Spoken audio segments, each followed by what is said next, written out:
preparing. Recording is on. Welcome to DXD governance. I'm sorry. Welcome to DXD Token Working Group kickoff call. So this is an initiative by DXD to find a new token model for DXD. This is the first call first call that will be happening at 16:30 UTC. Apologies for some of the problems in the email invite. I just want to check because I just see a note that the meeting is wrong from Keenan. No, it's not wrong. It's just the title. Yeah, I see that. Yeah, okay. It's like they split up the DX and the D. I'm not sure why they did that, if they're used to the DX DAO being split up or what. But anyway, yeah, so this is an initiative. This is off of a proposal that passed earlier this week to gather inputs from the community, gather DXD holders, gather regular DXD contributors to try to figure out a new model that we can find consensus on for driving DXD forward. I did want to just see if there's any, if anyone wants to kind of intro themselves. So I know there are a lot of DXD contributors on this call, but there are a couple other people that are not maybe on the regular calls. And if they want to have the opportunity to intro themselves, feel free to do so at this time. But if not, we can get, okay. Hama, go ahead. You can start us off. Hello, everyone. Yeah, sorry about yesterday's, that technical issue with my mic. So yeah, it's really glad to be part of, such a group. And as I mentioned in the Keybase group, I've contributed previously to DXD with Chris doing our research on the rep and rep distribution previously. Then I've been new to the to the whole space like a year or 2 years ago. Then I've been building up skills and experience along with Chris. I've been helping out with those of DeFi, and I really hope I could bring some value here and contribute to DXD as well. So if you have any questions, I would be more than glad to take them. Awesome. Can you hear me, Chris? Yes, I can, Sam. Hey, so I just wanted to introduce myself. I'm here with my partner Jordan. We are the founders of Alistair, which is an advisory firm for Web3. So we work with DAOs like Lido and Gitcoin and Decentraland around their finance and strategy and tokenomics and everything in that realm. Yeah. And our backgrounds are in Web2. Is anyone here? I'm here. Yeah, Sam is. Go ahead, Sam. No, it's good. I'll wrap it. So our backgrounds were in Web2 investment banking. So we worked with technology companies like Slack and Salesforce, LinkedIn and Microsoft on their M&A and strategy. And we built the firm Alistair to take that experience and translate it into Web3. So great to meet you all and looking forward to working with you. Awesome. Thanks, Sam. And I think we may have had, I think that was Sasa coming in somewhere, but I actually don't think if I see her now. But yeah. Augusto? Yes, hola a todos. I was involved in the DXD token developments in the beginning. I was invited to join DXDAO by John. We have John here too. So with John and Geronimo, and I think by that time it was other developer, we started the DXD Trust, it was called at the beginning. I'm pretty sure that we are going to be reviewing all the history from the beginning. But yeah, that's me, the developer behind one of the developers behind the launch of the DXD token. Awesome. Then I guess Inamar, if you want to introduce yourself, if not, that's kind of fine. Inamar's been working with Gnome from the Crypto NYC times, is working on a bunch of different projects. And then we have some other DXD holders, Spicy Soup, and I guess Zagu. I'm not sure how we're actually the correct pronunciation. Maybe something about gold, but those are both Connor and Spicy Soup, or Zagu and Spicy Soup, have been longtime, not just DXD holders, but longtime participants in the Discord and conversations about the buyback, and have been really instrumental in like directing DXD over the last year. So definitely looking forward to having their input and perspective here.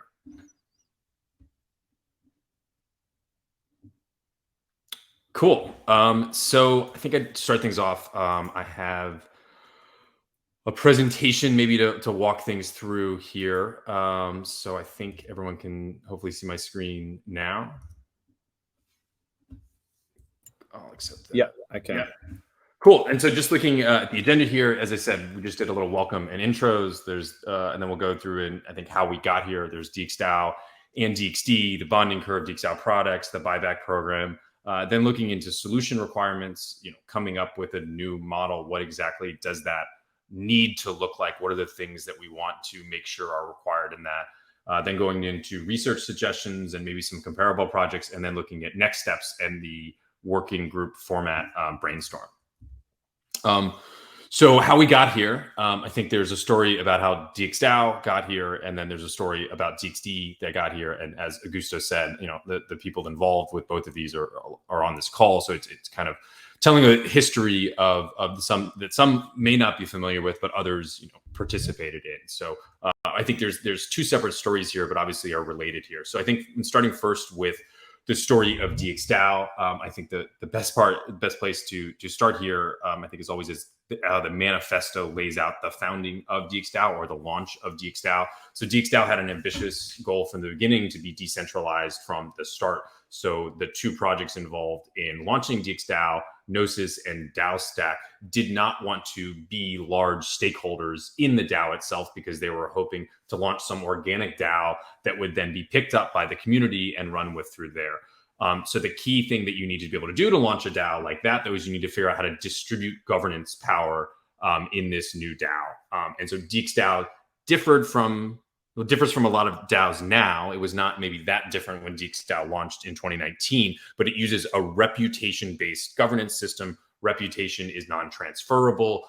So in launching DXDAO, the first item is, well, how do we distribute this governance power to others to make it decentralized? So there were three ways that you could receive reputation during the launch phase. So this is in June 2019. You could get it from a lock drop for depositing ETH or ERC20 tokens for a 2-week period. Kids these days call it yield farming, but this was kind of the first way of having some proof there on chain. It also gave 500,000 rep to those that traded on the Dutch X exchange and registered MGM, Magnolia. So Dutch X exchange was a product from Gnosis, and some may even like to say that the DX comes from Dutch X. And then the last way to earn rep in the initial distribution was 100,000 Gen that was 100,000 rep that was bought with Gen. And Gen is the native token for DAOstack, which is needed to run holographic consensus for DXDAO. So this is the initial staking period in 2019. And I like to say this is kind of like an immaculate conception, because there weren't, in the summer of 2019, there just were not that many people or things to do on Ethereum. So this distribution to this base, I think, was a very strong base to allow for decentralization of DXDAO, because it had individuals, stakeholders from around the world, 399 Ethereum addresses, and that group obviously is those that are already interested in Ethereum, interested in building, interested in decentralization. So from that point in summer 2019, after the DAO launches and there's some governance power, nothing much happens immediately, because there's not really much going on. There's not anything in the DAO, but some of the community members, as I said, some of them are on this call, take this as an opportunity to say, okay, well, what can we do to bring DXDAO forward? What we can do is the next steps. And the next steps there really is, how do you build products? How do you fund products? And for that, you need something, a capital raise or some type of token here. So that's how we get to DXD. And as Augusto said, this should give him memories. So this is DX Trust. This is actually still live on now. You can go dxtrust.eth.limo. But this was the launch of the bonding curve. And actually, I don't know if Augusto or John want to maybe give and any insight here into kind of how the bonding curve launched? This is May of 2020. This is kind of a big moment, but yeah, Augusto. Yeah, we use a bonding curve model based on Fermi, which was the company that designed it, and they were previously using it. We didn't have we have very low resources, right, John? So the idea was to use something that was audited, and this presented us as an opportunity to use something that we thought it was going to fulfill the requirements of what we need to do, and also that it was audited. So I think this was the main reason why we choose the Fermi bonding curve model. Yep, exactly. Yeah, we didn't have any money. And the way that it works, right? There's this: you deposit ETH, and that mints new DXD, and the price that mints new XD increases linear up. So you can see, like on this chart here, this I think is at 1.02 ETH. That was the last one, but it actually had this Kickstarter period. I'm not sure how many ETH it needed, but until there was a certain amount of ETH deposited, those that deposited the ETH could actually get it back. I think maybe it was a couple hundred ETH there. But yeah, so this happened in May of 2020. It was launched, and that was, as some people like to refer, as DeFi summer, which is a little bit different, I think, than the 2021 bull market there. But there was a lot of activity and interest in there, and DXDAO got some interest really, I think, in August of that year. Of that, we'll get to that in a minute. But the basic idea of the bonding curve, which again is still the DXD token contract to this day, like if you're copying, if you're sending DXD, if you actually go to the token contract, it's the bonding curve itself. But the way it was designed was it would be the market price for DXD. So if you wanted to buy DXD, you'd want to mint DXD, you would deposit ETH into the bonding curve and mint it at whatever the buy price. You could also sell DXD or burn DXD into the bonding curve and take ETH out. And that ETH in the bonding curve was supposed to come from revenue from DXDAO products. So you can see right here, there is a sell price of 0.0335 ETH. So even right now, if you wanted to deposit your DXD, you could get one DXD for 0.0335 ETH. Would not recommend that. The price is a much higher than that. But that's actually still how it works. And Augusto. Yes. Just wanted to add there. This is something very important to understand. All of us in this working group, the huge importance of this, because you see this here, you just see a line, but the bonding curve that we want to see is the sell price, right? I mean, the sell price is supposed to increase if you generate revenue from the money that you are raising, right? The buy price was always going to go, it is always going to go higher. So the only way for you to mint more DXD is by generating revenue. That's the only way that you have to mint DXD. This is why, I always love these bonding curve token models, because they force strict economic rules in organizations and companies to grow and deliver on their products, on their promises to their stakeholders. And this was the main reason why we choose a bonding curve model, and why you shouldn't trust. This is the whole idea of using blockchain, right? You don't want to trust humans, you want to trust code. So here you are trusting the code of the bonding curve, which again, the bonding curve is going to be the surprise that eventually, if you are doing a good job, you're going to see people burning and buying from the bonding curve. And if you're having revenue, this sell price and buy price are going to increase. And you're going to see a curve that is going up slowly. Yeah, and I think the automation part of this is really important, something we will touch on later. I guess the one other thing to say about DXD and the bonding curve, so you can see here there was 48,976 DXD that was minted off of the curve, but that there was actually also 100,000 DXD pre-mint that was sent to DXDAO that vested over 3 years. So I think that's, about 70K DXD is in DXDAO's treasury right now. And that is on top of the 48,976 DXD that was minted from the bonding curve for ETH deposits.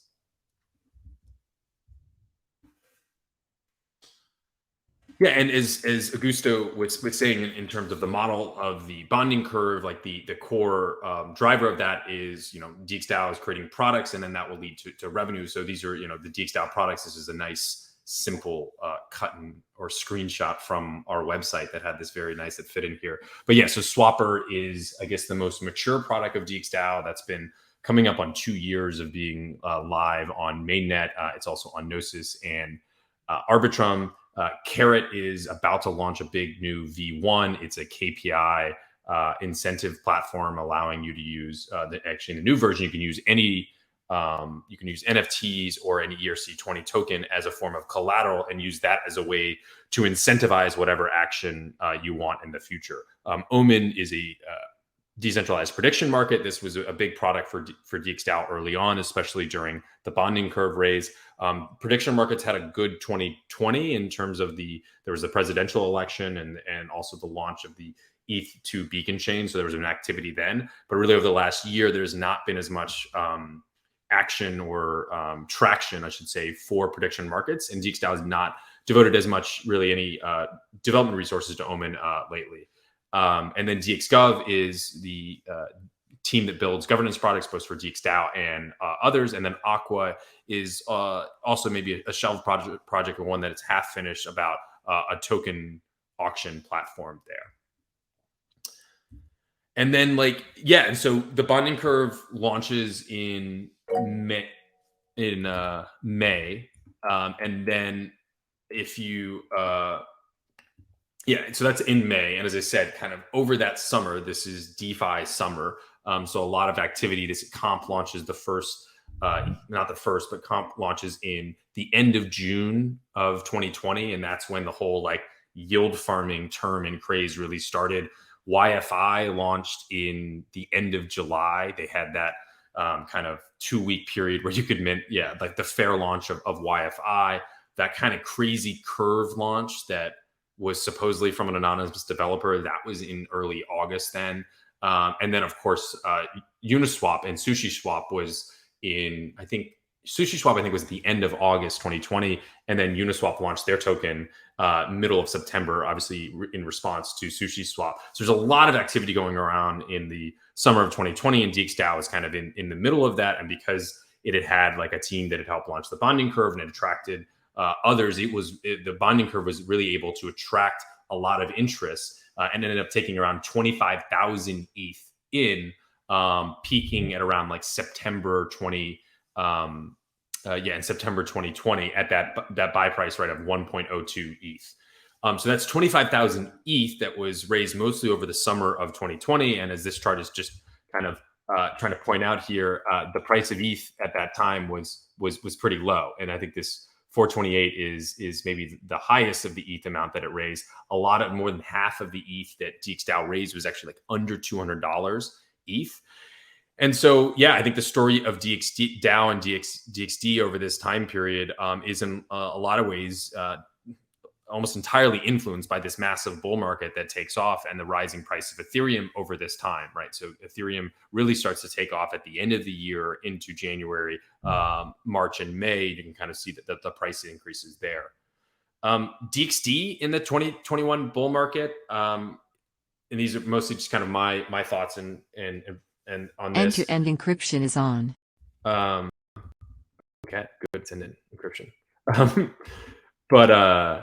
I think DXD had a hype phase, as I was just kind of talking about. That was in DeFi summer. That was in that August time. And hype is really needed to drive interest and capital in all these products, right? Hype leads to price increase, but leads to more hype. And that leads to price increase. But with a well-funded treasury to build products, there really wasn't any need to do any hype phase for DXDAO, right? You do the hype phase to get funds to build products and be able to do those things. But since DXDAO already had those, there really wasn't a lot of activity in terms of DXD in this bull market. And during this time, there wasn't yet really any revenue to support burning DXD on the bonding curve. So as Augusto was saying, that sell price, there wasn't enough really any revenue coming in to support that sell price. And there really wasn't any way to support the DXD price in general. And so Hey, Chris, sorry to interrupt. Since the end-to-end message, I think your screen is not sharing anymore. Oh, Since we had that like random messenger. it's a funny.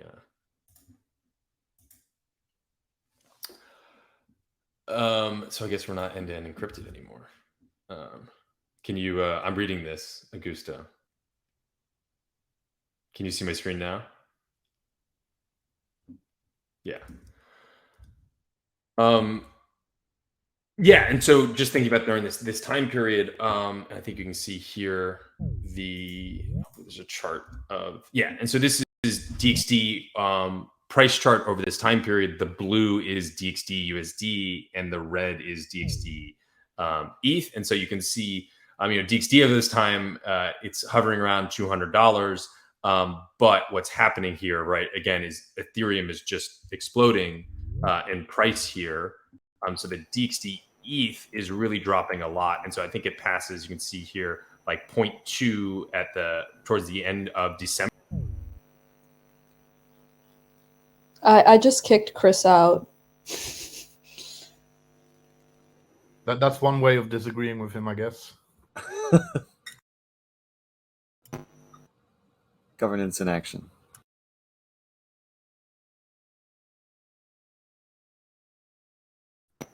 I wonder if you can rejoin from the same IP address now. I'm not sure. Should we all just leave and try to come back? Okay, that's what I'm going to do. Were others having trouble hearing Chris? I wasn't having any issues after the... Well, just before Sasha kicked him out, it was like some really, like ear splitting kind of like scrambling sounds. Interesting. I didn't get that.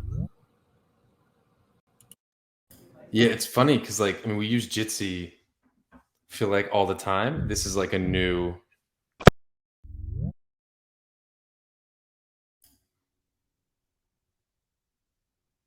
Cool. And then Connor, I'm just seeing your question here. I have reservations about the new NAV calculations, having had some time to think on it, carving out a runway. End-to-end encryption is off. All right, so it is Sasa. Carving out runway from NAV pretty much admits that there is no little prospect of future return from it. So yeah, I think that's like kind of question in terms of like, how do you calculate NAV? What is really the question for a lot of this is like, what is the Treasury's relationship with DXD?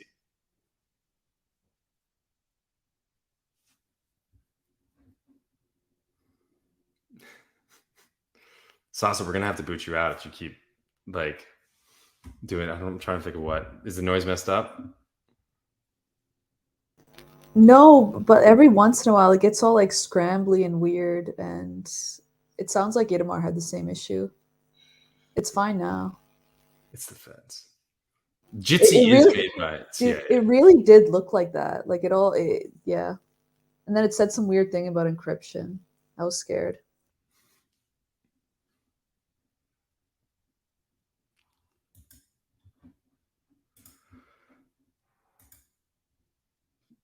Yeah, Jitsi is always, what's the Matrix joke about restarting? Jitsi is in the process of restarting the Matrix. Rebooting the mainframe? Yeah, rebooting, yeah.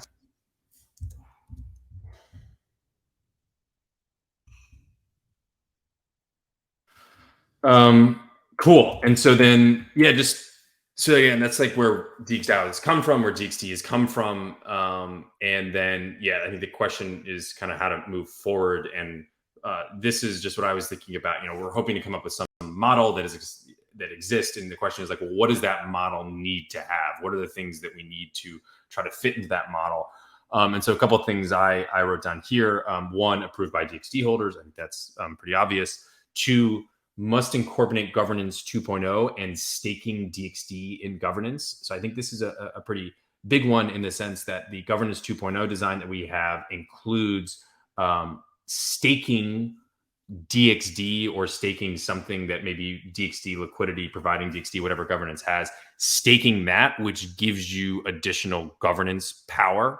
And so whatever model fits into this, presumably it will be more about fees than governance power, but those it will need to fit into, I think, the structure, or the initial structure has already been laid out by like governance 2.0.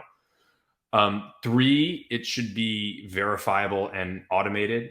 So this is, I think, is important for scaling this in the long term. If you look at the buyback program of the last year, it takes an awful lot of operational overhead. Like we have to calculate this NAV thing. We have to look at it. Obviously, Dave, we have to submit proposals to do this itself, and that takes a good amount of effort. We're reporting these things. And so if we could figure out a way to make it like clear, this is like how it's going to drive value, and then it's just going to like run autonomously, I think that would really, really be great. I think that does run into or does conflict with capital efficiency. So I think Augusto was right in saying like the elegance of the bonding curve design is undeniable, where you can kind of have a whole economic model there. I mean, I think the problem, to me at least, is that's a very capital inefficient system, because in the event that the sell price on the bonding curve was 0.45 ETH, that would mean there's like thousands and thousands of ETH in the bonding curve that's just sitting there, right? And obviously it is used for when people want to come in and deposit DXD and burn it. But like, is there a way that you could offer that in an automated way without having like that huge chunk of ETH that's supporting this? And I think this is kind of similar when you think about like how Uniswap designed changed, where Uniswap V1 and V2, you just had these 50-50 assets with the same curve the whole time. So basically you're just treating that all the exact same. Whereas like in V3, you have this concentrated liquidity. So you're actually only using liquidity, only using assets on the market price that you want to. And I think if you could apply that to the bonding curve, it's like, how could you only provide liquidity on like where the price is right now, rather than having all this like extra ETH that's in there because the curve is, like a little dumb, or not. A little dumb.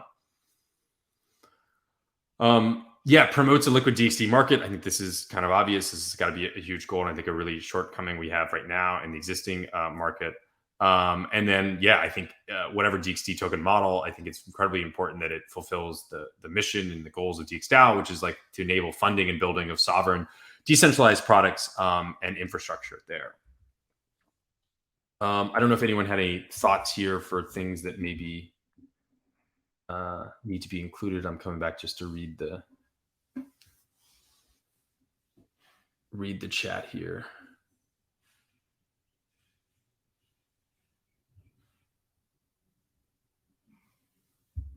Okay, more about kind of the last proposal and an NAV calculation, and I guess that's what I'm kind of saying about like the verifiable and automated is just like making it so it's easy to understand, and there's not like kind of a question about how things are changing, or like someone has to calculate it.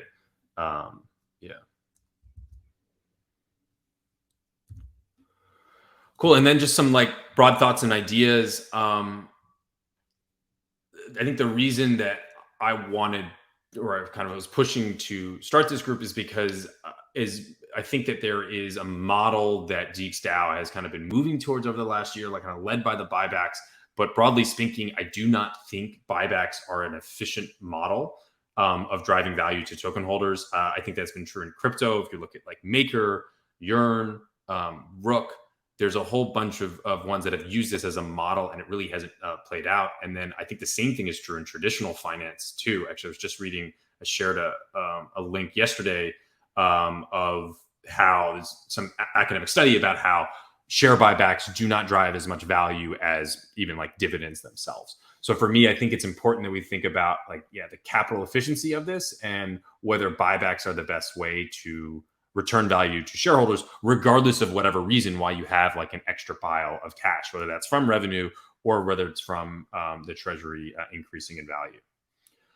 Likewise, I think direct redemption from the treasury is costly. I think direct redemption basically means pegged, right? And if you have a pegged, this means that you're going to spend a lot of effort and a lot of capital defending that peg itself. So whatever you're trying to do as a system, I think not having where you have some direct redemption there is a way to like maintain more capital efficiency.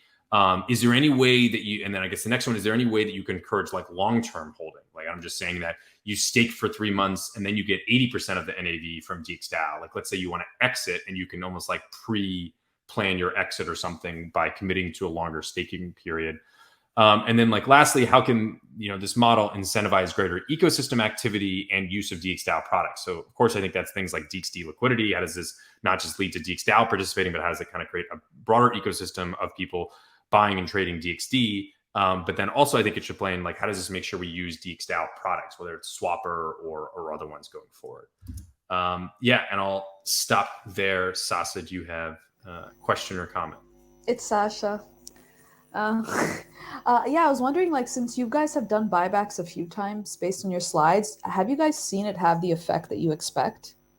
Just, I'm like super, like, I know you said like buybacks even in the traditional market don't often have the kind of effect that people want, but I feel like it's even more nebulous in the crypto markets. Yeah, I mean, I think this is just a pretty nuts, like everything right here is pretty nuts that I'm sharing here. So I guess as John is saying in there, like the answer is nope.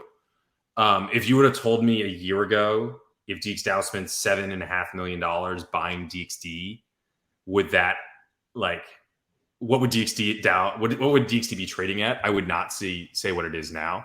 I think it's been surprising that not as many capital providers, there are some ones here and there's several ones that have like bought into this buyback program. I think it has been honestly, I think it's been very good for DXDAO because I think it's been a very efficient use of the capital because you required so much DXD at a low one. But I've been pretty surprised at how it has not led to like a market reaction of, okay, I'm going to buy into this buyback. And that's despite really, yeah, this is almost $8 million spent on that. And so it's like almost a third of the supply has been like purchased.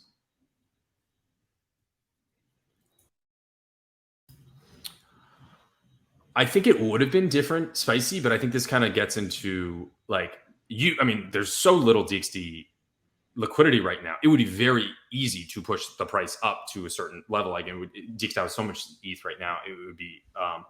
But I think what happens is once you push it up to that level, then it kind of like stays up there. And if DXDAO is still like recognizing the value of the treasury and recognizing kind of all of these things, then you're doing it at a much higher DXD to ETH price than you are before. So I think like if you actually like slow it down, and I think this is what the average daily trading volume do, you're basically making it better because then DXDAO can acquire this DXD at like a lower amount. Connor, you got a point? Yeah, just the so the ADTV. What I get your point about the slower it is, the cheaper the DAO can buy it. But at the same time, when DXD is being issued and vesting consistently, you're sort of like you're pulling against a weight there as well, because the slower it is, the more DXD is going to be issued to contributors in investing. And therefore, like if you're too slow, then you have to at least catch up with that to even make any progress. I mean, the speed that we've done it so far, like it's been, I think, 15,000 bought and I think 3,000 or so issued. But the slower it gets, then it's sort of nullified. It's nullified in a way. So I think that has to be taken into account as well. Yeah, and that's a good point. So there is some DXD issuance. It's about 250, 275, maybe around there, DXD a month that's being issued to contributors. That is 3-year vesting with a 1-year release, or 3-year vesting, 1-year cliff. And so, yeah, you're basically going to have 275 DXD that's being issued by DXDAO. And so at the minimum, you have to at least have purchased more above that. And I think like things definitely slowed a little bit down like in the summer and kind of here and there. To Spicy Soup's question here about the original goal, I mean, I don't know if this was stated. Like in my mind, though, it felt like the intent was to wake the market up to the current state of the NAV versus the circulating market cap, because I think there was some feeling that without governance 2.0 implemented, maybe some of the FUD and kind of like skepticism around DXD was how the governance was structured, and the buyback, in my mind, was like a clear signal that that the governance did have the DXD holders in mind. And so I think the hope was that it would make DXD circulating market cap greater than the NAV because you have this organization and products, in addition to the treasury. And so I think in that sense, it's sort of failed pretty badly.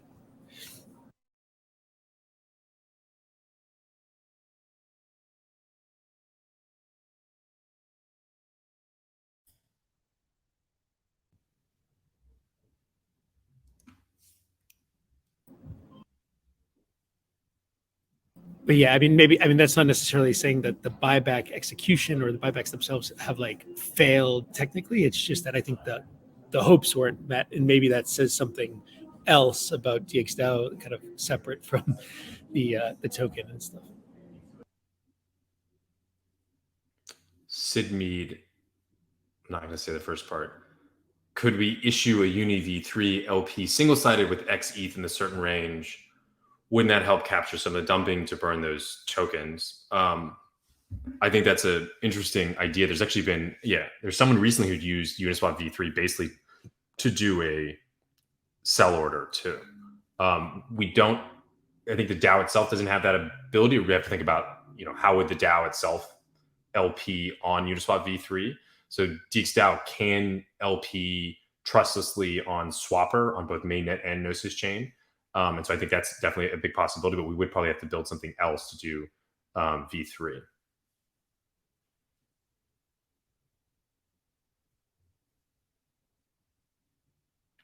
Multi-call too. The V3 one, Dave?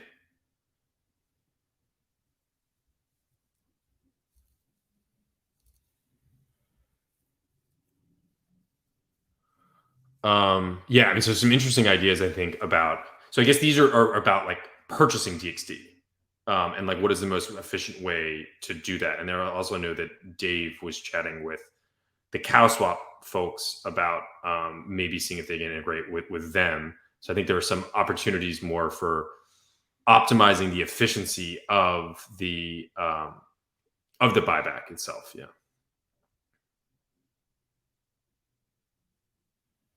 Yeah. And we could do that even for the next like 500K. We could put that in the proposal itself, but there's 115 ETH is already in the Gnosis Protocol Relayer V1 right now. So we could take that out, but it'd be pretty difficult to take that out. But maybe for the next 500K, we could use one of the different systems. I think as Dave said, there's actually a lot of overhead too we basically have to run a solver for Gnosis Protocol V1.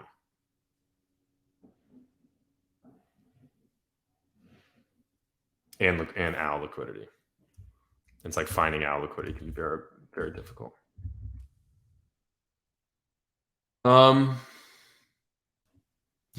So I had a couple other things.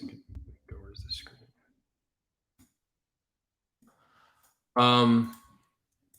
So then moving, just like looking at different projects and models, right? So I think when we think of the buyback model, Yearn has been a big user of this. I actually think I can't remember what they do. At one point they had used Gnosis auction to do it. But they've bought back, I think, something like $22 million worth of YFI over the last last year and a half. Temple DAO, this is actually a suggestion by Hedgehog. They have a token and a big treasury too. And so they have basically like a system for purchasing it if the token drops below a certain amount. And they're also thinking about using a balancer liquidity bootstrapping pool to be able to like enforce that there. They have a little bit more centralization, so they're able to like execute this buyback in, I think, a more capital efficient way, but maybe one to think about. Olympus obviously had a very controversial launch and kind of beginning, but they do, I think, have an interesting way of how the treasury impacts with the price of Ohm. And they actually just released a couple weeks ago, like not just a new token model, but kind of a whole new way of it interacting with them. So that might be there.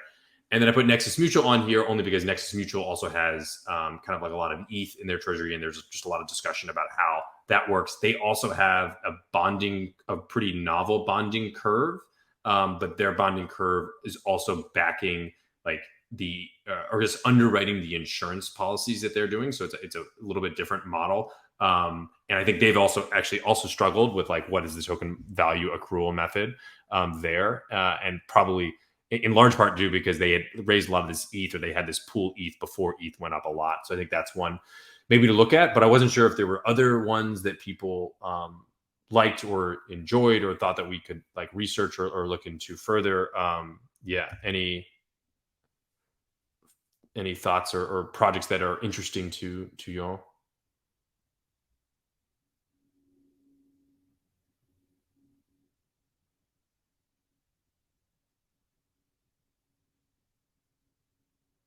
Nothing else. Yeah, I guess like Spicy Stew, and I'm happy to have this conversation about the average daily trading volume. I guess like to me, I think the buyback model that DXD has been using over the last year and a half, like that is way too manual and requires way too much overhead to be a long-term model. And so like, I think what you're talking about here is like, well, we have to adjust the ADTV because it's not like achieving like the model that we want. And so I guess I'm looking for a little bit more like holistic, like how do we drive value to DXD, even if we're not just doing these buybacks consistently? Or if we're doing those buybacks, like how is that happening in an automated way that doesn't require as much like overhead?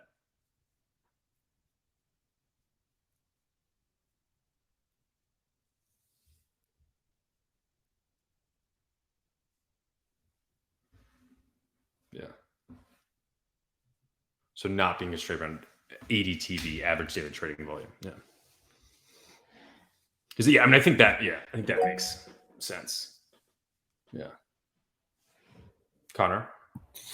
Yeah, I just wanted to echo those thoughts. And I agree, like, while there's not really too much point sort of adjusting the ADTV now when we're looking at new models, I think that might be one of the reasons why maybe we're surprised that the market didn't pick up on it and we didn't have external actors more like coming in and front running or participating in the buyback is because of this ADTV that's sort of kept it slow. And on the one hand, it's meant that we've brought back a lot of DXD for a cheap price. But on the other hand, it's sort of meant that we haven't captured as much of the market attention that maybe other buyback programs like the Gnosis one or the Temple or Yearn, whatever, have done. Yeah, and I think that, as you said, there was like it made sense, and then it kind of maybe the pendulum swings too far the other way. I just on Gnosis and YFI, like I do not think their token prices have kind of benefited from the buybacks as much. And just for the justification originally was that's the same standards that applies to a company that's buying its own stock back. They're restricted by how much the average daily trading volume is. So when we were working on those documents, we put that average daily trading volume in there because that's like best practice from the corporate world.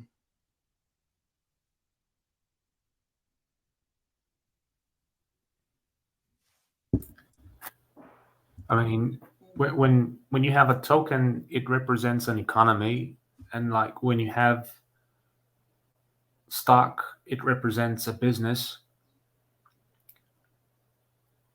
Companies that have been doing buybacks, they have cash reserves. Do we have any data of companies that have been doing buybacks without having revenue? I mean, I think you have cash reserve. I guess how do companies get excess cash would be, I guess, the question. Yeah, and typically you wouldn't have excess cash like without revenue as a public company, essentially. Like you do probably see this a lot in, right? This is a pretty standard thing. If you raise money at the right time in any market, right? If you raised your Series A like a year ago or 6 months ago, like I guarantee you, you probably raise more money in that than your company maybe is like valued at now. But in private markets, there's not so much of like the buyback notion.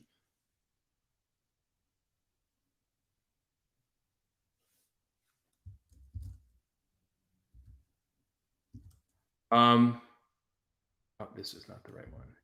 Yeah, and just in kind of starting to close out here, we're just at kind of the 12:30 time here, and so just kind of want to think about some next steps as we've kind of gone over some of the history and like the current state. So I'll have a follow-up post on DAO Talk with some summary and maybe some suggested reading. There were a couple different things I was looking at in terms of token models there. And then we'll look to do this same meeting in 2 weeks at this same time. And for this one, I think the hope is maybe to look a little bit more deep into any of these specific models right here so that we can talk about that. As Hamid said at the beginning, he's going to help me out researching some of these. But if anyone like has a cool model that they think is really interesting, that they want to prepare, that they've done some research on or something like that would be great. And if you have ones that you think are really good ideas, but you don't want to research them, you can feel free to shoot them my way, and we'll try to get something in them, something on them that we can present for the next call. Any dying projects that are out there that should be researched or have really good models, or someone that's thinking of something here, feel free to say now or later.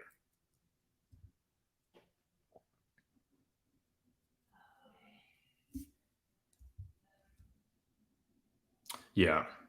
Temple DAO is like, I'm just discovering that. And actually they just had a DXD uses HATS finance for like a decentralized bug bounty program, and actually so does Temple DAO, and they just had some vulnerability that was reported through HATS like last week too.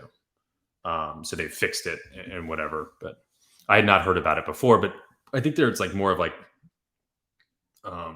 not centralized yield farming, but where you just kind of put assets together and then you go and yield farm. And then so there's like a treasury there that the token has a relationship with, but yeah. They also build products as well.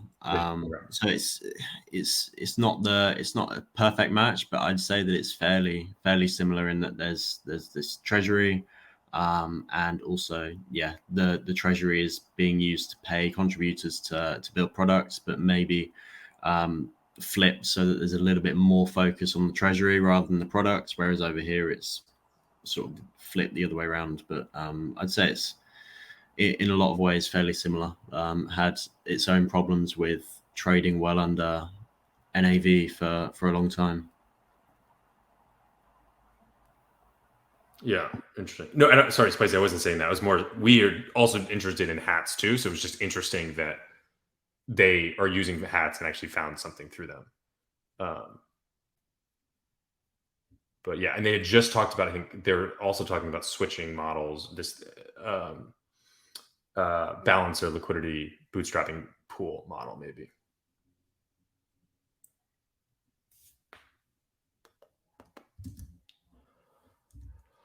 Cool. And then, yeah, just to give a little bit like preview of what the kind of goal here is over the next 2 months, or 2.5 months here. So in 2 weeks, we'll meet again, go over the different projects and kind of competitive overview. And then 2 weeks after that, hopefully we have some actual beginnings of token models and what they would work on. And then many DXDAO contributors, and hopefully anyone from the DXDAO ecosystem is going to be in Bogota in Colombia. And I think that will be, I think a lot of contributors will be for like almost 2 weeks. And so there'll be a big contingent down there. So that'll disrupt some things, but I think it's also a really good time for the contributors, for some people to meet in person. Obviously, we'll have calls with everyone too and open it up there, but that will be kind of October. And then hopefully out of that, there's something that is, we kind of get to a consensus there and then are finalizing it on these calls in early November.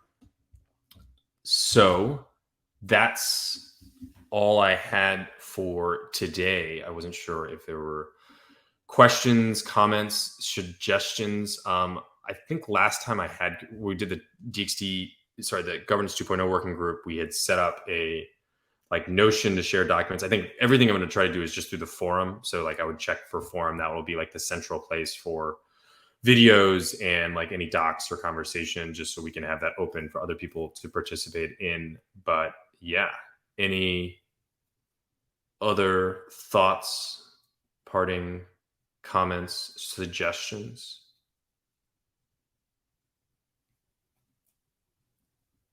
Happy Thursday. Actually, okay. I missed it, but are you going to provide a list of they're not competitors, but kind of systems that you like that we want to take a look at before the next meeting?